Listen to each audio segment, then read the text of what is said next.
Hi everyone. Now we are going to see about the concept of mobile computing architecture in mobile computing. So what is meant by mobile computing? Mobile computing is a technology that allows the transmission of data, voice, video without having to be connected to a fixed physical link. So this is the definition for the mobile computing. So, what is architecture in mobile computing? Which means the architecture refers to it defines the various layers between the user application interfaces, devices, and network hardware. Let us go inside our lecture. So, first, the introduction of mobile computing architecture. So in the transaction processing environment, there is a transaction processing monitor which have a software which uses the different resources and databases. It provides the function of queuing, application execution, database stages, etc. As the economical growth, this transaction processing is converted to the two-tier architecture that is called client-server architecture. It uses the centralized server based technology and move on to the next stage as the network centric mobile architecture, which uses the three tier architecture. So, what is this three tier architecture?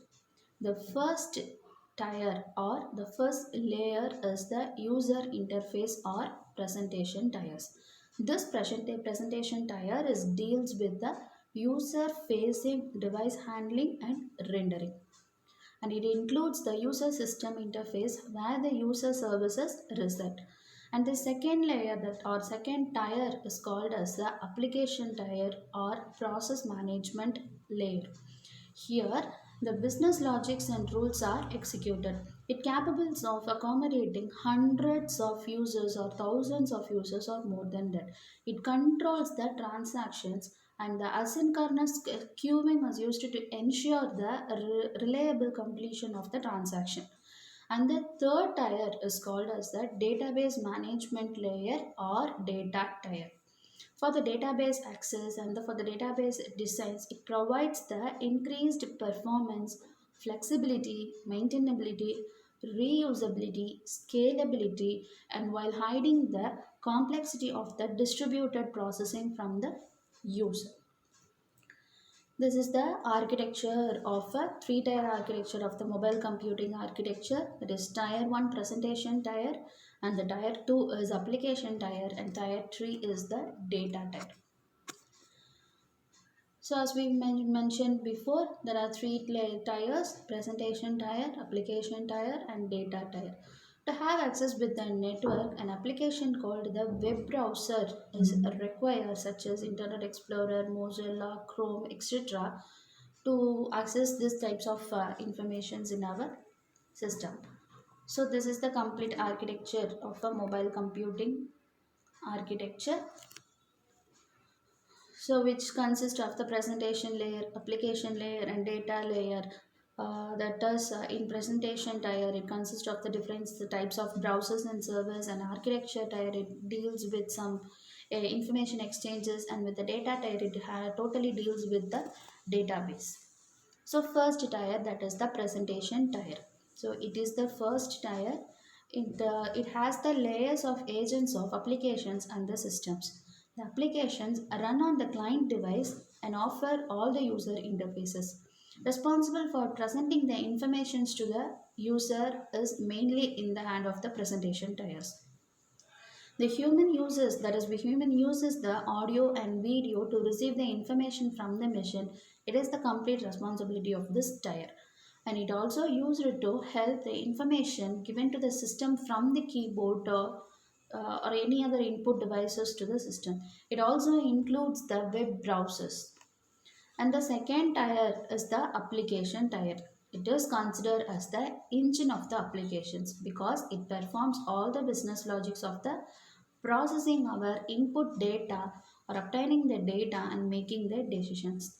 This tier includes the technologies like CGIs, that is graphical interfaces, Java, JSP, .NET services, PHP, etc., which is deployed in the projects by using the servers such as Apaches, WebSpheres, etc.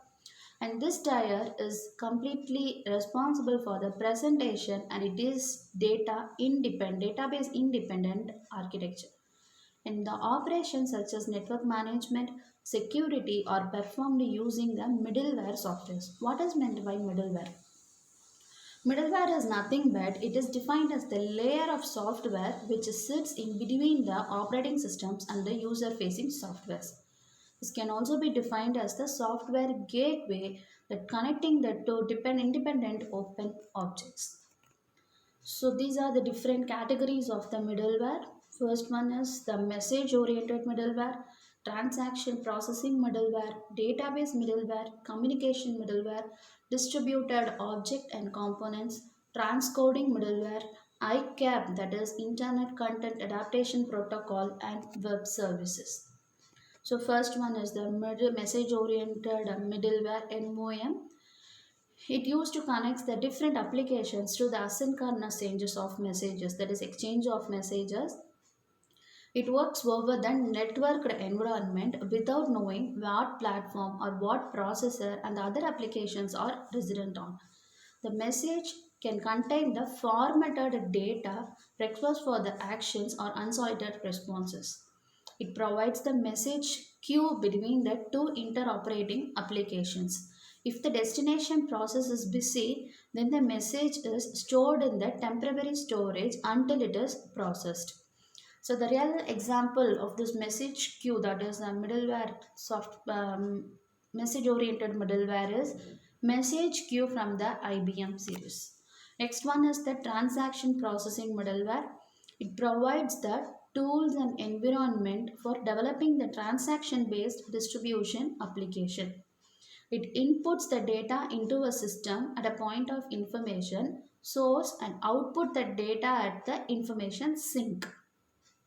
It used in that data management, network access, security systems, delivery order processing, airline reservation system, customer service, etc. It's capable of providing service to the thousands of clients in a distributed client server environment.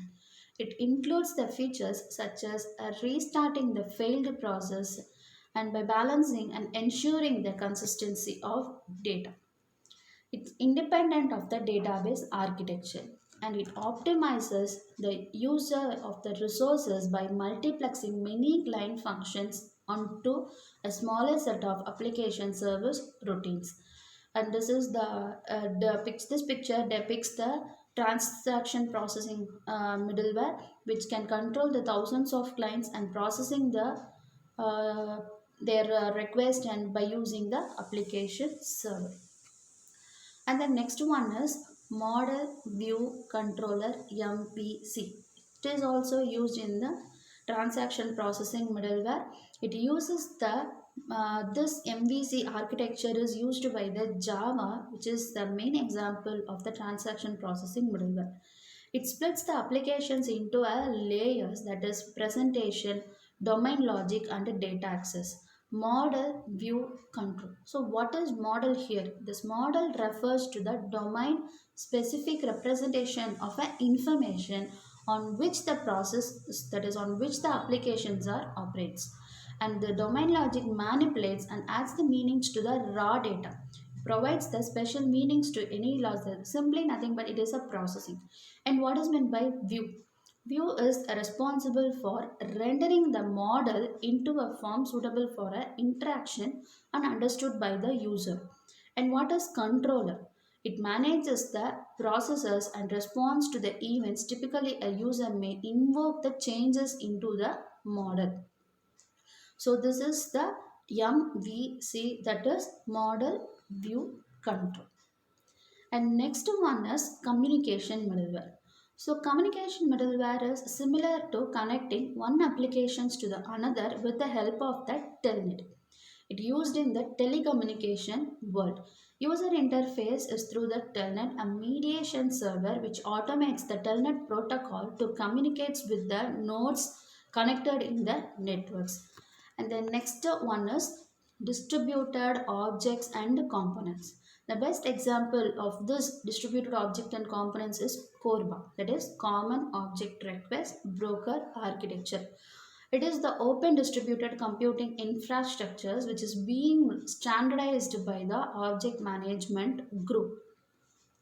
This CORBA based programs from any vendor on almost any computer or any operating systems, programming language, and in networks can interoperate with the CORBA based program from same or another vendor. It handles the large number of clients at high rates with high reliability.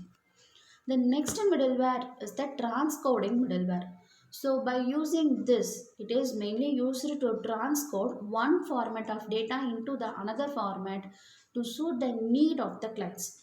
To access the web pages on the phone, the HTML pages are transcoded into the WML pages so that mobile phone can access.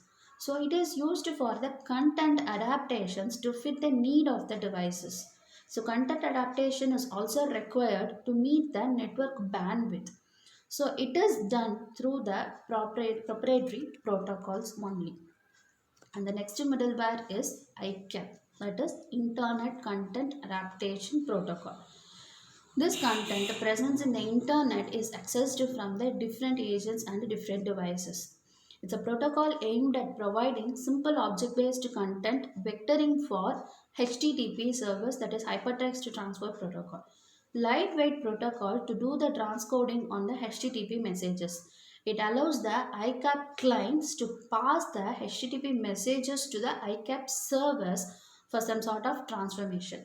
Let us having the picturization of this ICAP. So this is the picture implementation of the ICAP.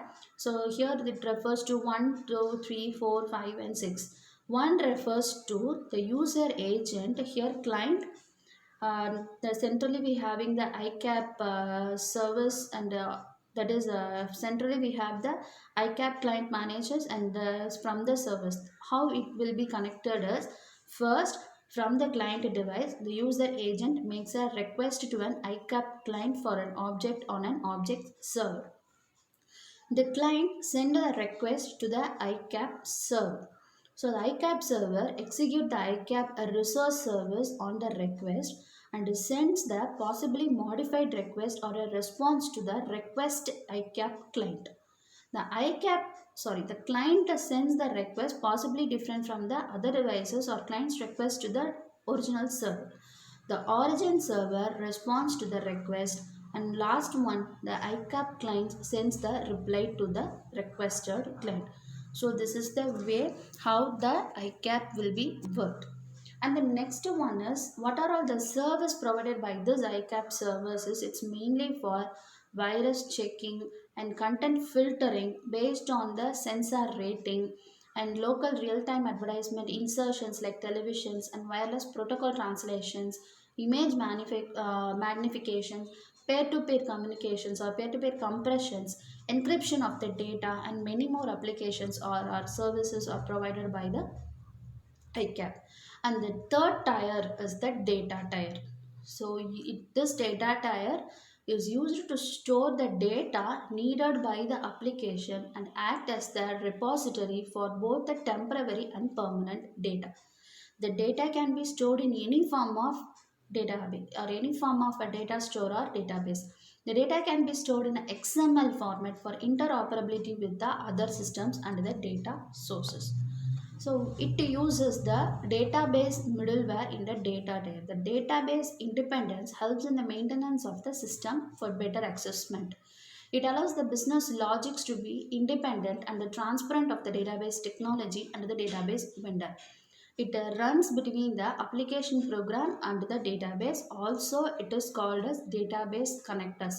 Example for this is ODBC or JDBC. With the help of this middleware, the applications will be able to access the data from any data source.